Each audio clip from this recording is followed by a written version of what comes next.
TikisGeckos is back. I'm David. And I'm Manny, and you're watching TikisGeckos.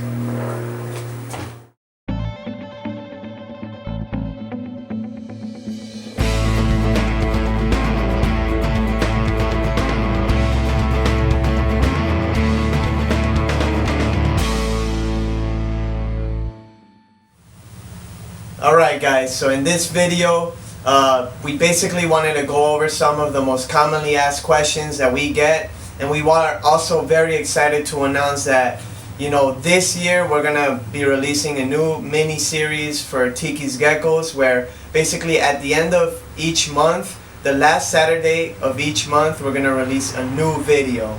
Yeah, and we're gonna have videos on bearded dragons, blue-tongued skinks, chameleons, crested geckos, and we're also gonna be visiting some of our friends' places, checking out their collections, traveling places. So it's gonna be a fun year. Yeah, it's gonna be a lot of fun. You guys are gonna get to see a lot of the behind-the-scenes work. It's not all just playing with geckos. There's a lot of work behind this as well, but it's all driven by passion. So you guys are gonna get to see a little bit more of that, and hopefully, we take you guys along the way and you'll have fun like we're going to be having fun, alright? So let's get on with the episode. Alright guys, so first we wanted to do some of the most commonly asked questions, especially that we get at the shows from first-time breeders or first-time gecko owners. One of the questions that I get a lot is when people are wondering if their gecko is eating, especially right after they take their newly acquired gecko home. They always tend to call me or text me the next day and ask me they don't think their gecko is eating, so what should they do. But so let's get from the beginning. Let's make sure all the requirements are met. When you have a crested gecko, especially if you buy a baby, you don't want to keep it in a monstrous enclosure. You want to keep it in something not too big, because it's going to be easier for the gecko to find its food. Now, when you have, let's say for a baby, you could keep it in a critter keeper. After you do that, the best bedding for a baby, especially when you just get a new gecko, is paper towels. And the reason being because when it eats, it's going to poop and it's going to be clear to see on the enclosure. A good way to know it's eating is by serving less. A lot of you guys are serving way too much food, and keep in mind that these geckos are very small. Now if you think about how small these geckos are, on top of that how small their stomach is, and then on top of that how much you never eat to fill up your complete stomach. So it's a very, very small amount that these geckos are eating. So make sure that when you're serving food for these newly acquired geckos, especially if they're babies, you serve in a water bottle cap just a tiny bit so you can see the lick markings. If it's an adult, maybe a Gatorade bottle cap. Another commonly asked question is do geckos' tails fly out easy? Yeah. Do they drop their tails easy? The answer is no. We've had many geckos that we had for 5-6 years and they still have their tails. With proper housing and proper handling, they should keep their tails for the rest of their lives. Now, the reasons they might drop their tails is because, let's say it gets out and your cat finds it first, or you pinch the tail too hard and they drop it, or even sometimes with breeding, they can drop their tails. But most of the time, if you keep them properly and you handle them properly, they should keep their tails. Yeah, that's a good point. Another question that I get also a lot is if the person can add lighting to the enclosure. That's a very popular question because a lot of people want to set up a really nice vivarium with plants and a nice lighting so you can see the gecko better, and that's totally fine as long as you guys are making sure that the temperature, guys, is not going over 85 degrees.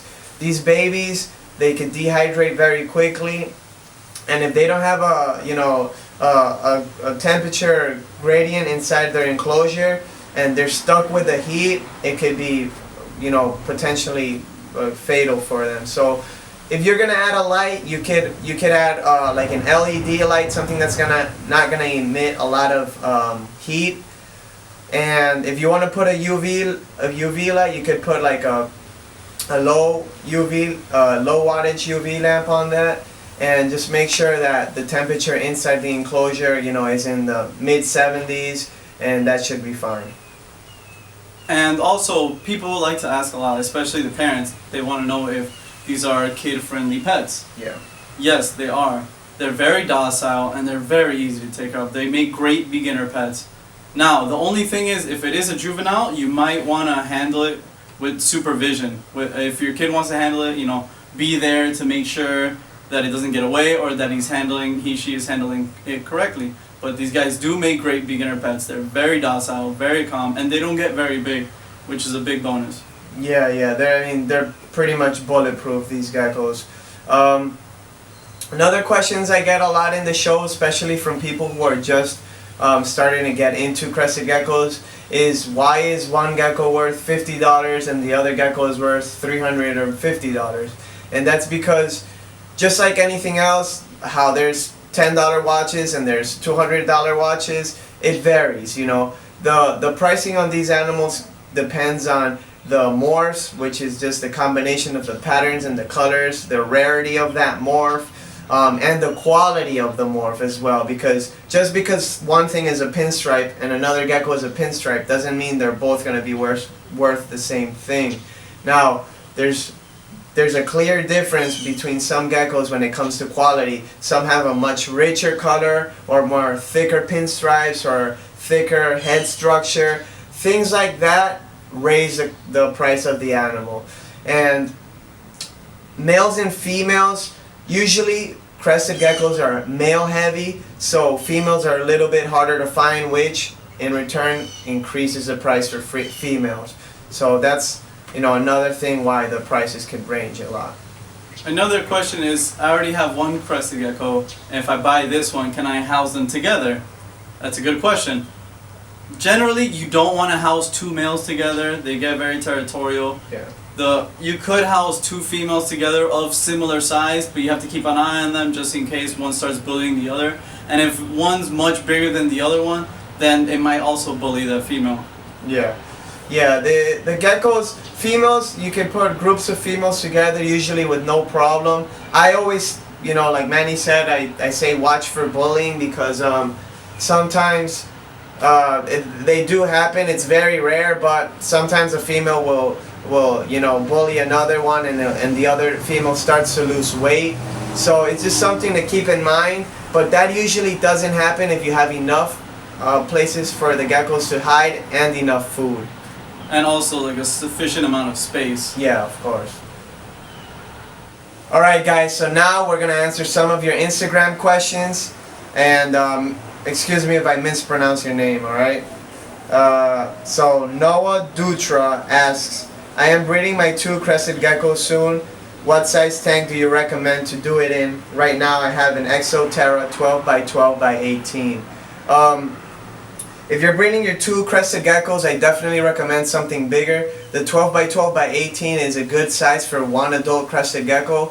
But if you want to breed a pair or a trio, I recommend 18 by 18 by 24. Or 18 by 18 by 18 works as well, but a little bit more space doesn't hurt. Nicole Utrera 99 asks, what do you do besides gecko breeding? Well, some things I like to enjoy is soccer. I love playing soccer. I love fishing. I love going herping, hiking. But right now, and I'm going to school, finishing up my bachelor's. And what do you do besides breeding geckos? Well, I do a lot of things, guys. Right now, I'm a realtor in Florida. I am also instructor for Muay Thai, which is like a form of kickboxing. And obviously I like to do a lot of outdoor stuff. I like to hike. I like to, spend a lot of time with my friends, hang out, and, have a good time. Who doesn't? Alright, next question is, what breed was the first gecko you got, and after what time did you start breeding? That's by Wildlife Paper. The first gecko I got, it was a crested gecko for me. It was a crested gecko. It was many years ago, but it was a crested gecko, and from there on I've gotten many other geckos. But my first reptile was a bearded dragon. What about you? Well, my first reptile was also a crested gecko, And the more, if you guys are if you guys are interested about the morph, it was a tiger Dalmatian, and I still have her till this day. Yep. And then some black guy asked, "Do you?" We're not racist. That's the name of the guy. Do you prefer frog butts or do you prefer tails? It depends. With most morphs, I prefer with tails, but solid reds to me for some reason look better as frog butts. Yeah. What about you?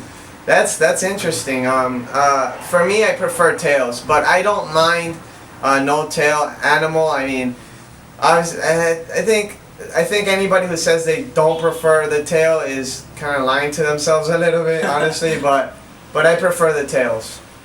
All right, Excelsior Exotics. How did you two get into this hobby? What's your favorite thing about this hobby? And is there anything you two would change about this hobby if you could? You want to go first? Sure, I'll go first. Actually, I've always been an animal enthusiast, but this guy over here to my left actually got me into this hobby a few years ago. I saw him doing it, and then I started helping him out, and that's just how our friendship grew and how I got into this hobby. Also, there's a lot of great people in this hobby. That's probably has to be my favorite thing. Some of the people that we've met, some great friends that we have that we would have never met if it wasn't for this hobby. Very true. And then if there's anything I could change, some of the politics in this hobby, what some people don't understand is there's many ways to do certain things, many ways to raise animals. There's not just one way set in stone. And just because someone else does it different, you shouldn't put them down or talk bad about them. Yeah. What about you? So I got into this hobby actually, well, all my life I've been obsessed with animals and especially dinosaurs. As I was a little kid, I used to have the collection of all the little, Tyrannosaurus Rex, Brontosaurus, all these different dinosaurs. But when I got to the United States, an uncle of mine introduced me to the reptile world. He used to be a breeder of snakes, so he used to have a lot of different boas, but I was always more of a lizard guy. So one day he actually bought me a bearded dragon and he sent it to me, he shipped it to me, and I mean it just, rolled on from there. What's my favorite thing about this hobby? My favorite thing about this hobby is that it seems like there's an endless amount of different animals, the beautiful animals that you could just get into or you could start learning about, and not just that, but one species of animal can have such a big variety. So it's something that you can never get tired of, because if you're tired of one species, you could always start experimenting with another one, and it just keeps going and going and going. And if I could change something about this hobby, what would I change? I think, like Manny said, it's some of the politics. Sometimes, there's a lot of drama involved, when honestly what we need to be doing as a community is just realize that we're all in this together, and we all need to be pushing forward instead of trying to pull each other down. There's a good saying, it's that if you put a whole bunch of crabs in a bucket, they're always going to be trying to pull each other down. But if they all work together, it could get outside the bucket. And I'm butchering the saying, but whatever. Next we have Rise Duncan 72 who asks, what is your favorite crested gecko morph? Oh man, it's a tough one. There's so many great ones. My favorite crested gecko morph has to be maybe the pinstripes. I think the pinstripe is mine. What about you? Mine, that's a tough one. The ones that basically really got me obsessed with the crested geckos are the reds. The reds, the red Harleys, the red pinstripes. Red's my favorite color. So once I saw a crested gecko could be red, that just really took me away, and what started this obsession. For sure. Obsession it is. Sydney Graham 773 asks, banded knobtail geckos or leaf-tail geckos? Leaf-tail geckos.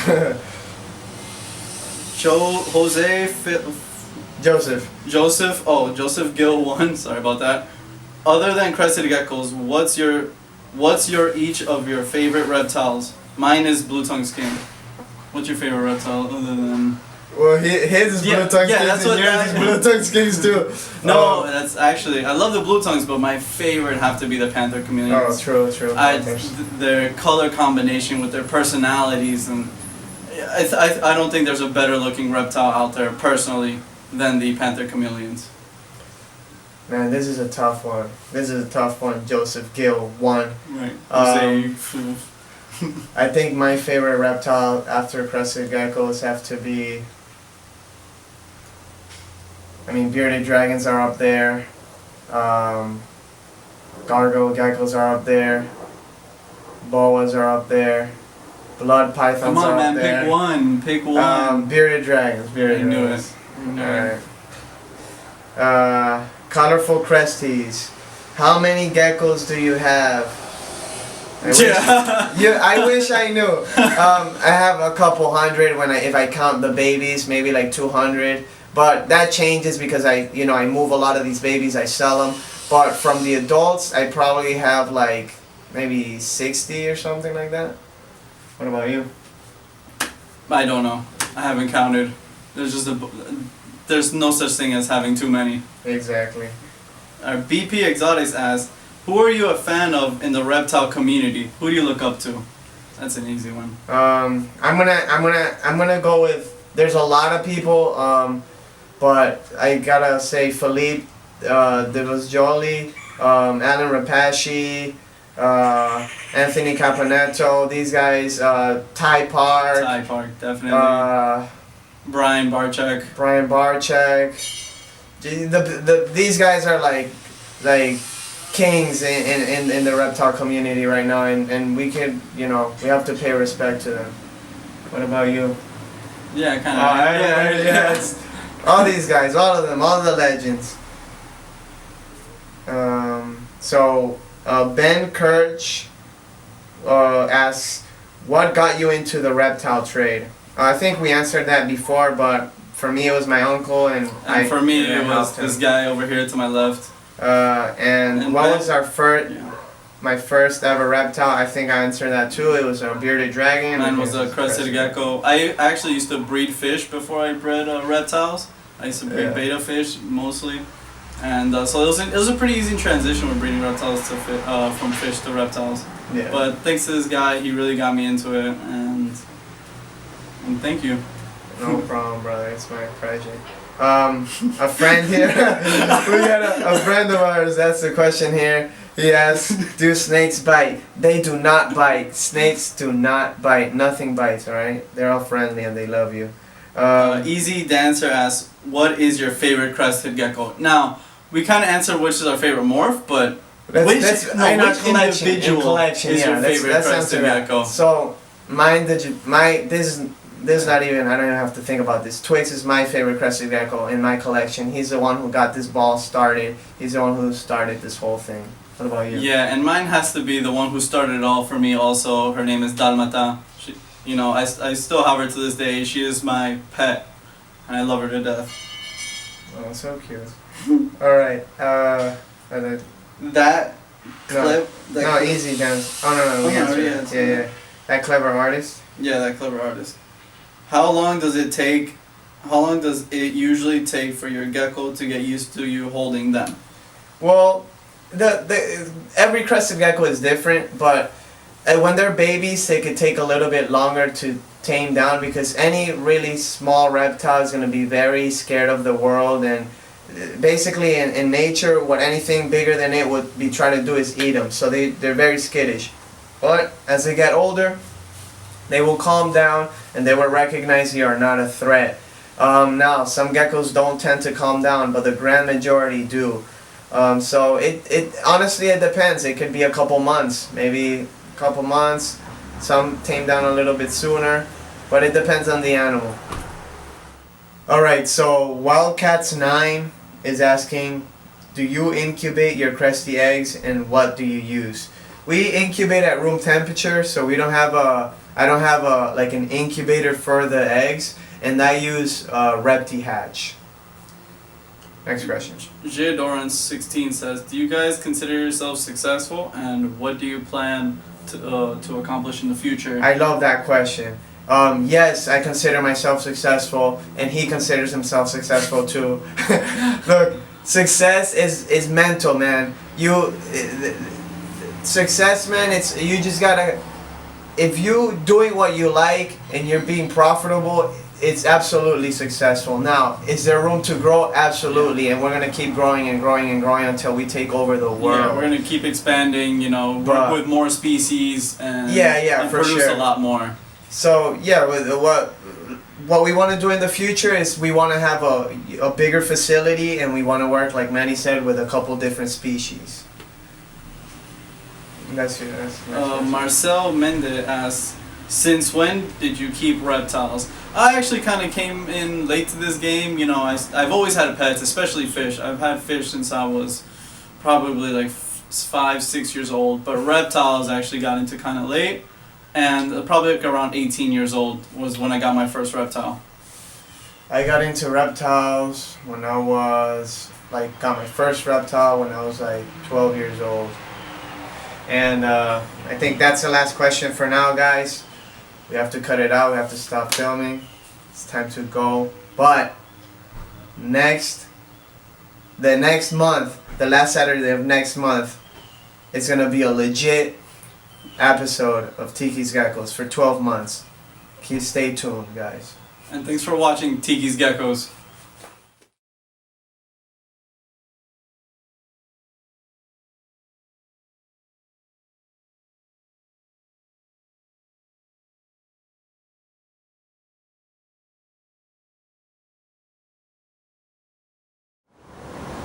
Damn, bro, you cannot be a surgeon. Piggyback ride. Oh. Don't throw her off now. Yo, chokehold, bro. Chokehold.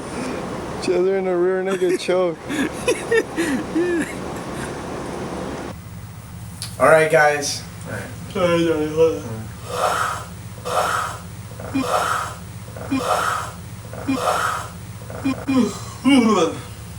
One second. Alright, go. Alright.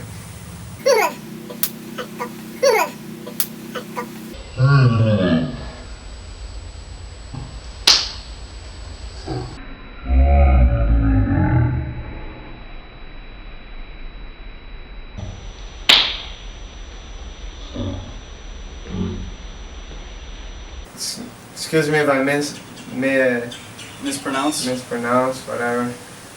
If I mispronounce. Alright. Noah Dutra asked. Yeah, but but we're looking into. Fuck, let's start this over. No! I fucked up. No, we're keeping Too late, I'm done. No. Never say never. I'm tongue tied. This is sort of. We only did one. Right here. And that's it. No, that's it. Let's wait till we get more. Alright, that's it until we get more. No, good thing we paused for